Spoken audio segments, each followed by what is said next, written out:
Hello everyone, I am Safir and I welcome you to Mentora IAS channel, and here we are going to start with our brand new course, which is actually a 16-month exhaustive current affairs coverage for UPSC Prelims 2026, and the name of the program is Current SAAR. Okay, so this basically is a hybrid name. Let me first of all explain that SAAR in Hindi actually means essence or summary. So our objective in this particular program is to give you the essence of current affairs exactly in the same manner as it is expected for a UPSC aspirant attempting the civil services examination and its preliminary examination. Okay, so we are going to ensure that you are going to ace this particular examination and at the same time alleviate your fear of current affairs coverage. तो इस programme में हम यही पूरी की पूरी कोशिश रखेंगे कि आपका जो पूरा का पूरा टेंशन करंट अफेयर्स के साथ है उसको कैटेगोरिकली खत्म किया जाए. आप क्वेश्चंस को करने के इतने ज्यादा यूज्ड टू हो जाओ कि आपको डर ही ना लगे कि करंट अफेयर्स के क्वेश्चन में कोई चीज नहीं सुनी थी. The coverage is going to be exhaustive. It will be taken up by 3 different domain experts and you will be having your videos frequently, and at the same time you will be given a detailed handout every single lecture after that, so that you would be having a lot of material with yourself to understand what exactly is to be read from the entire noise. Okay, so here we are acting as a noise cancellation software for you, and at the same time we are also trying to get you here. Take your time, pause and see this particular gate. That's the entry gate of Labasna.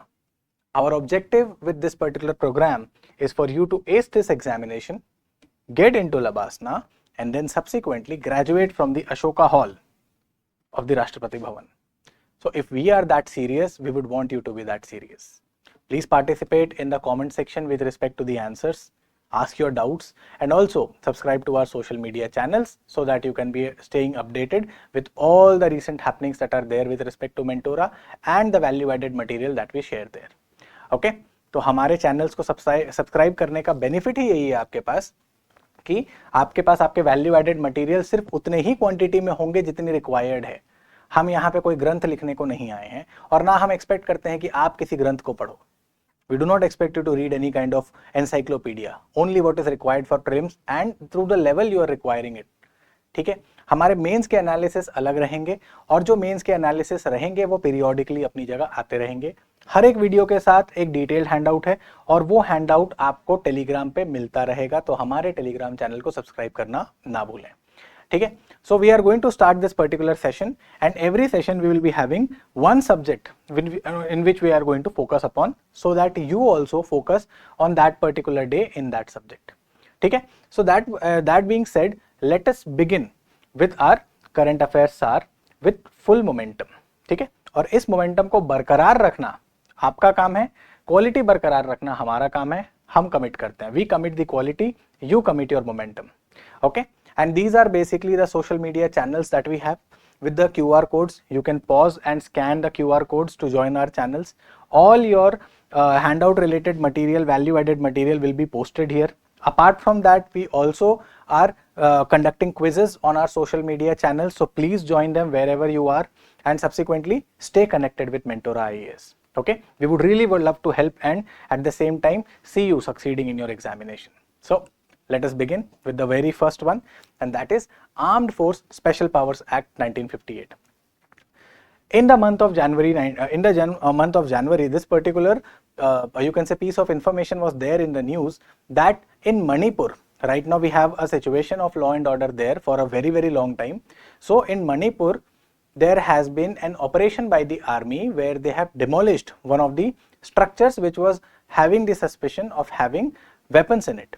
Manipur में हमारे पास एक ऐसी जगह एक property को demolish किया गया, destroy किया गया, जहां पे ये शक था कि वहां पे हमारे पास वेपन्स को स्टोर करके रखा जा रहा है illegally, and that is something which is you can say creating chaos, and that is something which is disturbing the law and order situation of Manipur. Now this particular destruction or this particular operation was made possible only because of the operation of Armed Force Special Powers Act 1958 that has been there in Manipur in the disturbed areas. ठीक है, तो on that backdrop we are going to study this particular concept. ठीक है, तो जब आप armed force special power act पढ़ते हो, so what exactly are you suppose to be covering? See, whenever you actually go with an act, कोई भी legislative act लेके जाते हो, there are a few things that you need to understand. First of all is what is the scope of that particular act. ठीक है, what is the scope? अब scope में what we need to understand is that what exactly is the fundamental you can say essence of this act. What does this act want to give to the world, or for that matter to the country? Then the second thing, what is the geographical extent where this particular act is going to be operational? So we have to understand this from Indian polity, okay, that the laws that are made may be operational throughout the country. They may be operational in some part of the country or to a particular part of the country. This is something that you might have also seen with respect to the national emergency. Ki national emergency can be applied throughout the country under Article 352, a part of the country or a very specific place in the country. ठीक है, Article 352 कहीं पे भी invoke हो सकता है. So in a similar fashion we have to understand the scope of the act. So scope basically means the major problem it solves. That's the first thing. ठीक है, it solves या addresses. The next thing that we need to understand is the geographical extent where it will be enforced. ठीक है, that's the second thing that we need to understand very very carefully. ठीक है, अब उसके बाद किसी भी एक्ट में सबसे पहली चीज जो आती है after the name of the act, that is definitions. And the definitions basically are the ones which contain most of the important things on which this act is talking about. Just like when you talk about Armed Force Special Powers Act, so it basically means that there are certain special powers that have been granted to the armed forces of the country. So this particular section of definition is going to have the concept of what exactly do the armed forces means. So what are the armed forces? That is the first one. The next one that we have is what are the disturbed areas. Okay, what is a disturbed area? That is the next thing. These are the two major definitions that are given in this particular act. Okay, so you have to be very very careful about the definition, because if UPSC is going to ask any kind of question, even statement based question, that will mostly be confined to this. You are not expected to remember all the sections and subsections and everything of that particular article. You are only expected to know what is the definition, what is the major problem that it addresses. Okay, then at the same time, if any law has been enacted, what exactly is the constitutional mandate regarding it? Is there any intersection with the constitution with respect to this particular mandate, or has there been any consideration? Okay, so that is the next thing, constitutional mandate and the intersection with this particular act. And finally, what you need to know, what are the broad features of this particular act. So the least probability of coming of questions with respect to prelims will be this particular part. Broad features of the act, the least probability is this. I'm not saying that the questions cannot be asked, but yes, it is not expected that you will remember every feature. Okay, the highest probability where the questions can be asked from is this and this, the definitions and constitutional mandate, because this is exactly what you understand. Okay, now why do we have such kind of distinctions? देखो, laws जब बनते हैं ना, तो laws कभी भी constant नहीं होते. लॉज हमेशा अपडेट किए जाते हैं using amendments. Laws never remain constant.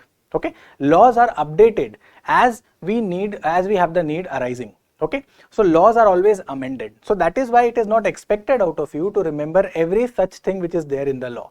But yes, you should know how constitution actually is applied with respect to a law, or how exactly a law fulfills a mandate of the constitution. क्योंकि constitution is something which we all have understood कि it is having certain provisions which are constant, and if it is to be changed, it will be changed by a constitutional amendment. So that is why you are expected to be very thorough with this and the fundamental definition if there is any.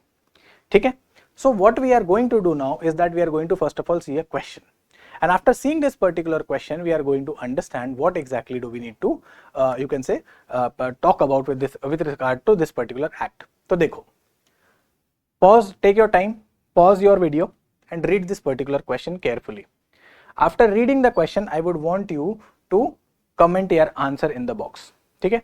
If you are not able to do that, it's fine. We are going to cover that particular question and you are going to cover this particular act thoroughly. ठीक है? So you can pause your video now. अपने video को pause कर सकते हो आप.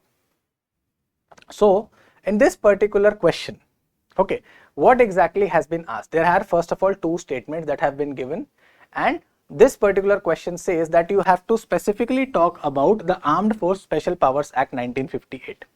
Now the point being that here the first statement is about what exactly is the scope. Okay, what exactly is the scope of the act, and second one is about what exactly is the geographical extent of the act.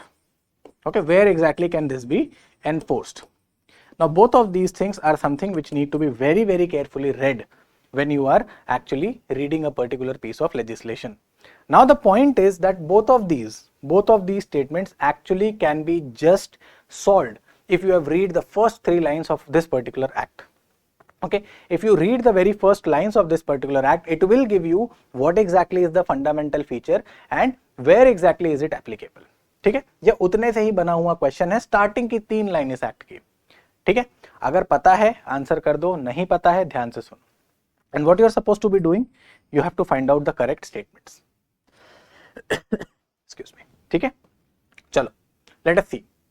Now when you talk about the Armed Force Special Powers Act, so this particular act actually goes back to the time of British era.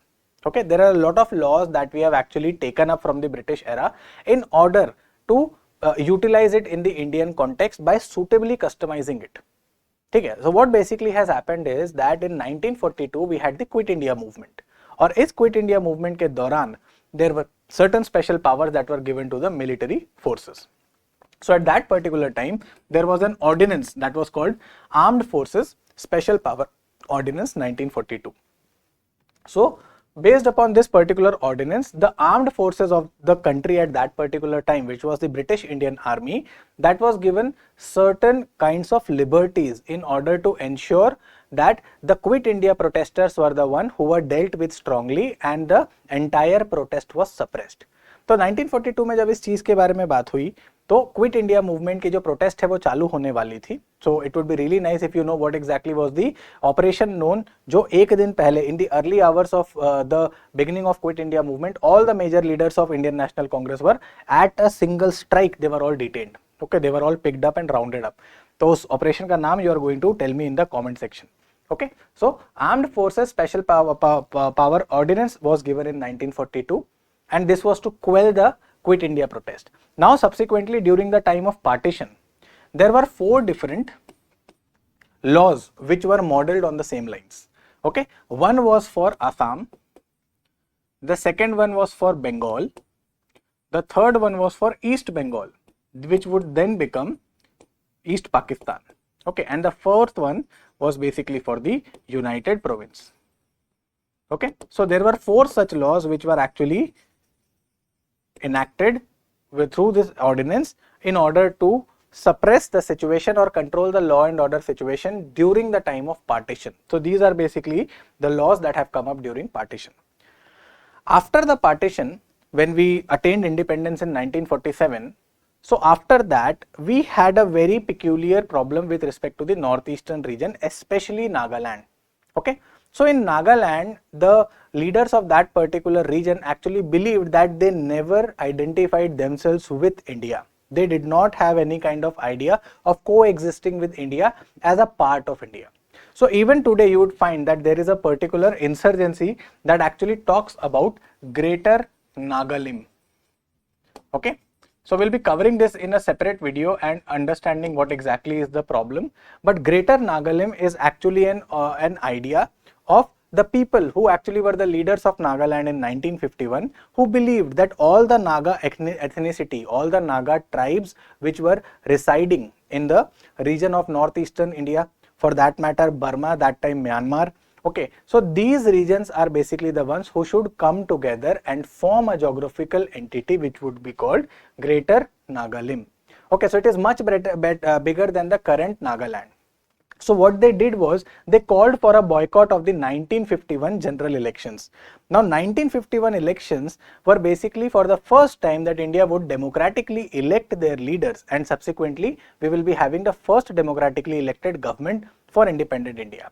Now 1951's boycott call was basically symbolic that we do not identify ourselves as the citizens of India, or for that matter as any part of India, we are someone who are independent.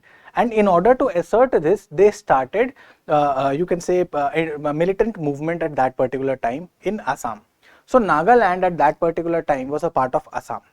Okay, so subsequently it was first of all the Assamese government at that particular time which came up with one such law that they would be deploying the Assam Rifles. That you might know, Assam Rifles is basically one of the central armed police forces as of now. It's a paramilitary unit that basically was the one which was then enforced to carry out policing duties in the Naga Hills district.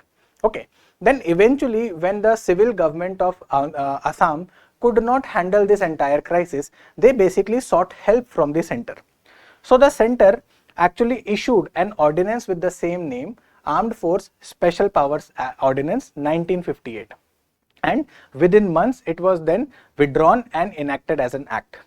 So at that particular time, this particular act had the objective of curbing any kind of militant activities in the Naga Hills region, and then eventually the militant activities which were happening in some of the northeastern regions of the country, they were to be dealt with using the Armed Force Special Powers Act. Okay, so this act currently is applicable for Arunachal Pradesh, Assam, Manipur, Meghalaya, Mizoram, Nagaland and Tripura. Apart from this, it is also separately enacted for the erstwhile state of Jammu and Kashmir, and it is still in operation today. Okay, so because before 2019 Jammu Kashmir had a special status, so any law which was enacted by the Parliament of India had to be separately enacted for Jammu Kashmir because that was having a special state. So not all the laws of India were directly applicable there. After 2019, with the Jammu Kashmir Reorganization Act, we do have this particular provision that now any act that is enacted by the Parliament of India is by default applicable there. Okay, but it was not so in the pre-2019 times, and subsequently in this particular regard, what happened was that a separate AFSPA Act has been in you can say reality with respect to Jammu and Kashmir. So I hope the background here is clear. Okay, this is the only amount of background that you would need. Now what exactly is a disturbed area? A disturbed area is something where you are finding it difficult to handle the people, and these are the ones who are actually violating the law and order, disrupting essential services, and there is a lot of violence, for that matter killing, that is happening in cold blood or in unsanctioned manner. So disturbed area is basically any area with dangerous activities going on. Okay, now when you talk about dangerous activities, this is criminal activities. Okay, then at the same time this relates to unauthorized use of force. Unauthorized basically means the use of force that is being done by the people who are not supposedly in the police or military. Okay, unauthorized use of force. Then at the same time there may be killing and other such things. Okay, so what exactly is the overall objective here? That the law and order situation has been disrupted. Okay, law and order is disrupted. So in such situation, it is the police, because it is the responsibility of the states to actually take care of the law and order situation in their individual territory. But what exactly has been the conundrum? That in such regions, the police, or for that matter the state government, is stretched too thin. Okay, so in these regions what we find is that in these regions the civil police, that is basically the state police, is unable to control the situation. Okay, it is unable to control the situation, and subsequently then what is to be done in this scenario? You will have to seek the help of the center. So when you talk about all these states that we had just discussed, when you talk about Assam, Nagaland, Tripura, Meghalaya, Mizoram, Arunachal Pradesh, now these states are basically the one where a notification can be issued. Okay, a notification to declare a part as disturbed area. Okay, this can be issued. Okay, This is something which can be issued that through a notification of the official gazette that a particular area has been declared as a disturbed area for the purposes of AFSPA. Now this particular disturbed area, it can be a province, district, or entire state. It could be anything. It could even be the state. It's not just about a small village or a province or a region or a district. It could be even the entire state. And in this particular scenario, an official gazette notification has to be issued by certain authorities. Now these authorities can be the union government, that is the government of India, the governor of the state which are covered here, and if there is any union territory which is falling within this particular region where AFSPA is applicable, so the administrator of that union territory. Now they have to give this in the official gazette notification that a particular part of our state territory, union territory is to be declared as you can say disturbed for AFSPA. Okay, now this is what exactly is the scenario. And the disturbed area could be a small area, a district, or for that matter the entire state or the union territory, as the case may be. Okay, now what happens is that once this is declared, so the union government is now going to consult with the relevant government at the state level. It will consult with the state government. At the level of union territory, it will take the report from the administrator, and then subsequently a call would be taken to deploy the armed forces. Okay, so the next logical thing for us is to understand the armed forces. Who exactly are the armed forces? So when you talk about the armed forces, so these are the military forces of India. Okay, military forces of India who are serving on land. So it does not mean just army, but even the personnel of Air Force who are on ground duty, they are also going to be covered under the armed forces. So anyone who is right now on ground and they are serving as a part of Indian military forces, they basically are going to be covered under the armed forces. And when they are to be ordered to be deployed in a particular region, they will have to fulfill the mandate. Okay, so I hope this is something which is clear with all of us, what exactly is the entire scenario here. Now let us talk about the question. So the question was, consider the following statements about Armed Force Special Powers Act 1958. So the first statement, the act gives the armed forces of the country certain special powers to help the civil administration maintain law and order in disturbed areas. Yes, this is the fundamental feature, that armed forces special powers are there in order to help the civil government or the civil policing with restoring of the law and order in these disturbed areas. Okay, now the next statement, under this act any part of the country can be declared as a disturbed area. Now this is wrong. Why? Not any part, it is applicable to a select few states. So not any part of the country can be declared as you can say a disturbed area under this particular act. So this particular statement is wrong. Now the directive that has been given to you, which has to be read extremely carefully when you are attempting the paper, which of the statements is or are correct. So which statement is correct? Only the first statement is correct, the second one is incorrect. So the correct answer here would be option A. So congratulations to everyone who basically has got option A as their answer, and for those who have not, now you know what exactly has been the feature. Okay, so this is basically the first part of it. Now let us talk about the second part. Okay, consider the following. You can pause the question and you can give your answer, and in the next video when I am going to take this particular session, I will be taking out the names of all those individuals who have given all the answers correct. Okay, so please try this question by pausing your video. So this question basically is, consider the following: the union government, the chief minister of the state, the administrator of a union territory, how many of the above is or are authorized to declare any part of the state or union territory as a disturbed area? So this particular question is just a revision for all the features that we have just discussed. So what exactly are the authorities? We have to count the number of authorities who are given this power that they can issue an official gazette notification to declare a particular area as a disturbed area. So we have seen that union government can do this. Okay, the administrator of a union territory can do it, but for a state it is not the chief minister, it is the governor.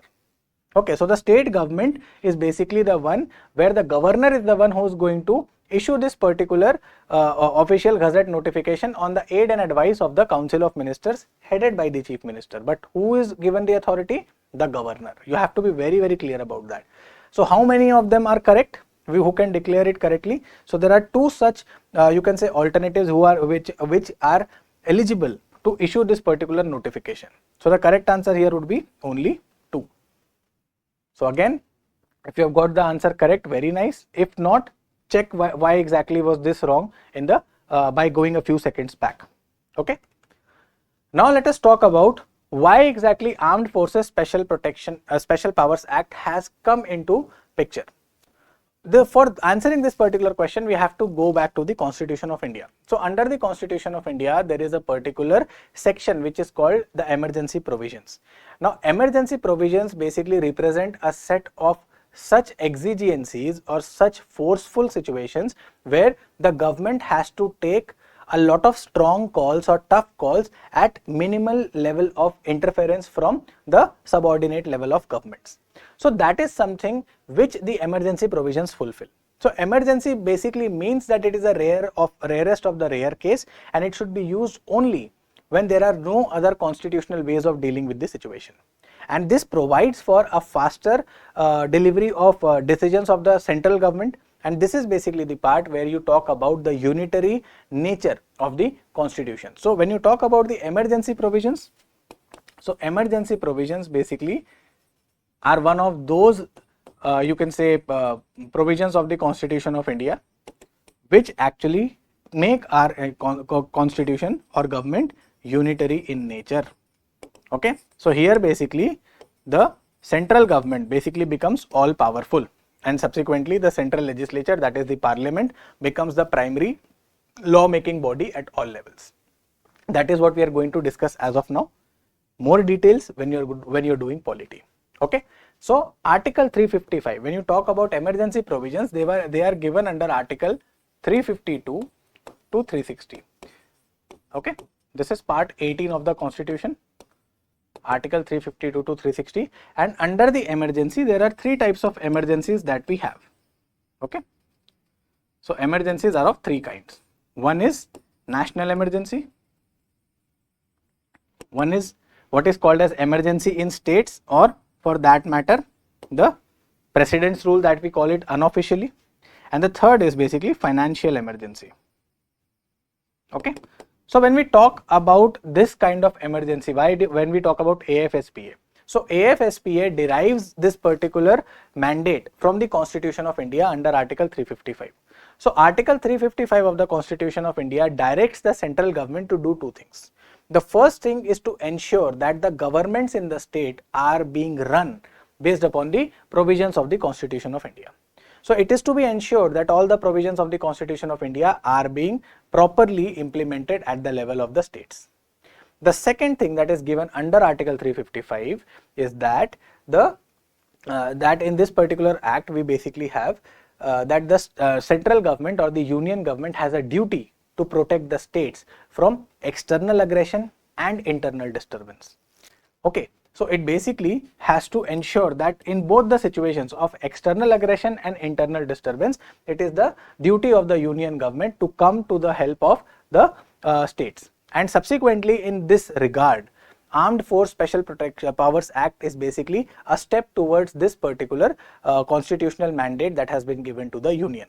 Okay, that whenever the states are going to ask for help, and especially these states, their armed forces can be rolled out based upon this particular act. Okay, so we have to understand this very, very carefully, that what exactly is this. And now this particular article 355 still retains this particular term internal disturbance. When you talk about national emergency, which is given under Article 352, this particular term internal disturbance has been replaced with another term, and that is called armed rebellion. It was initially called internal disturbance, now it has been changed by armed rebellion. This is 44th Constitutional Amendment Act 1977. That is what is the situation here. And Article 352 of the Constitution is the only article in the Constitution to have the term cabinet.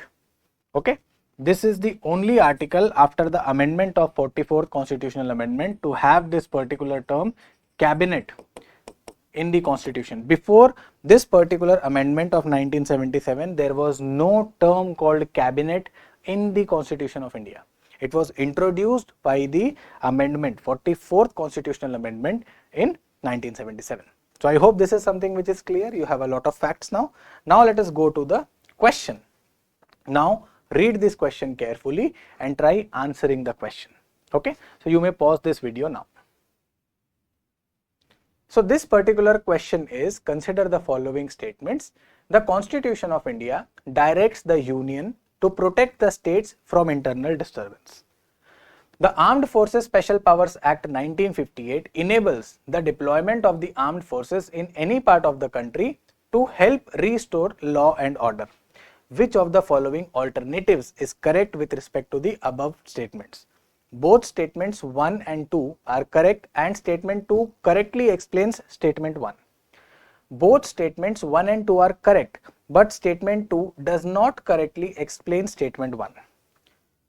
Third is statement 1 is correct, statement 2 is wrong, and the fourth one is statement 1 is incorrect and statement 2 is correct. So we have to understand what exactly are given in these two statements. So the Constitution of India directs the Union to protect the states from internal disturbance. This is correct. This is given under Article 355. This is something which has been given. This is correct. Okay. Armed Forces Special Powers Act 1958 enables the deployment of armed forces in any part of the country to help restore law and order. This is wrong. We have just seen that Armed Forces Special Powers Act is something which is limited to application in the northeastern region and subsequently also in Jammu and Kashmir. In other states, this is not applicable. So this statement is wrong. So the correct answer here would be statement 1 is correct and statement 2 is incorrect. So that is option C. So the correct answer here would be option C. Okay. I hope you have understood this. What exactly is this question? Now this question is also a permutation. It is a kind of, you can say, a different kind of variation of the first question itself. So you may be finding such questions as well. Okay, you may be finding such questions as well. So you should better be prepared with respect to what exactly is the scope of this particular article. Now, when we talk about the major features of this particular act, so the major features are that there are certain liberties that have been given to the armed forces in order to quickly bring back the law and order situation under control in such disturbed areas. So once a particular region of a particular state or union territory covered under this act is declared as a disturbed area, in such a scenario, a personnel from the armed forces, they are authorized to use force. It basically means that first of all, you have to give a warning, and after giving a warning, you are authorized to use force also till the extent of opening fire on the people. Okay, and that may even cause death. So use of force and opening fire or shooting someone is authorized under this particular act after due warning, after you have given a warning. Okay. And at the same time, why exactly is this authorized? So that there is no possession of arms and ammunition. Okay. The next thing that is to be understood is that there should be no violation of the AFSPA. So anyone who is in violation of the AFSPA, they may be dealt with after this warning with force, and the use of force is not limited to causing grievous injury. It is something which also authorizes the death of the individual. Okay, so it authorizes this. So this is something which is not seen naturally or normally in most of the situations. It is usually the law enforcement agencies who ensure that okay, we are going to take the situation under control by firing warning shots, not opening fire at someone. The next one, arrest and detention. So this is also the second thing that has been given to them, that arrest and detention can be made, okay, of any person without a warrant. okay, without a warrant. And subsequently, what is more interesting here is that arrest can be made on suspicions, okay, on mere suspicion. You need not even have this particular you can say proof that a particular person is either in contravention of this particular law or is doing something illegal that is going to be having a bearing on the law and order. Even on the suspicion that they may be involved, you can still do this. Okay, so that is the next thing. And detention also can be done by them. Then at the same time, what also can be done is that the arrested personnel, arrested individuals to be handed over to local police station at the earliest. So here there is no time frame. Okay, no time frame has been given that within 24 hours of anyone's arrest, you have to hand them over to the you can say you have to present this particular individual to the nearest magistrate that is actually covered under fundamental rights. So here basically what you are seeing, the fundamental rights are not into picture. If someone is getting detained, there is no application of Article 22 here. Okay, so Article 22 basically provides you certain protection with respect to arrest and detention. None of them are applicable here. You can be arrested on suspicion. You have to be reported, or you have to be given, that particular individual has to be given to the nearest police station as soon as possible. It does not specify any time frame. Okay, when you are there under Article 22, there is a time frame that 24 hours, excluding the travel time from the place of arrest to the magistrate. You basically have 24 hours to produce a particular individual who has been arrested. Okay, there are certain grounds where the grounds of detention may be withheld. There are certain laws like that, but still you basically are covered to some extent under fundamental rights. They do not apply here. Remember this. Next, search and seizure. So the armed forces personnel are allowed to search any property, seize any property which they suspect is either being used to peddle drugs, to be used as a depot for arms and ammunition, to be used to give shelters to those who are the miscreants. So they can search and seize any property. They can demolish any such property which they feel is being used for storing you can say warehouses of various arms and ammunition. Okay, so that particular power is also with them. The military can also restrict assembly of more than 5 individuals at a time, more than 5 persons in a place. Okay, even that is something which could be done by them. That is the assembly restrictions which can be imposed. So you do not have the right under Article 19 to gather for a peaceful protest as well. So what does this tell you? Fundamental rights are somewhere getting hazy right now, right? Then legal protection for the personnel. So any individual of the armed forces who has exercised any of the powers authorized in this particular act, okay, for the purposes of fulfillment of the duty of bringing back law and order, they cannot be charged, they cannot be brought to the court for anything that they have done without the sanction of the central government. So unless the central government has been informed and the central government permits, no individual who was involved in any such implementation of the act in the disturbed area can be charged for misusing or abusing their power. Okay, so that is basically what exactly are the major features of this particular act. So first of all, you are giving wide powers to the army and the military, that is the special power. And the second thing, that when those powers have been used, you cannot be saying that there was excessive or disproportionate use of their powers or the use of force, and subsequently unless you have the permission of the central government. So I hope these are the major features which are clear to you. Okay, so even if you do not remember all of them, it's completely fine. You just have to remember that this particular act actually gives certain liberties to the army and the military forces in order to bring back the law and order situation to the normalcy as soon as possible. Okay, so that is basically the question here. Now, the last question from this particular topic, consider the following states: Sikkim, Assam, Manipur and Nagaland. In how many of the above states is the Armed Forces Special Powers Act 1958 applicable?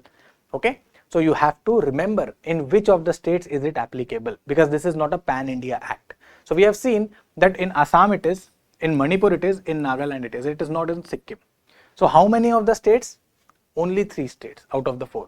So the correct answer here would be option C. That is, you can say on 3 out of these 4 states are basically the ones where we have the application of you can say AFSPA. So this is basically all that you need to know about AFSPA. I hope this is something which is clear. Now let us move on to the next question.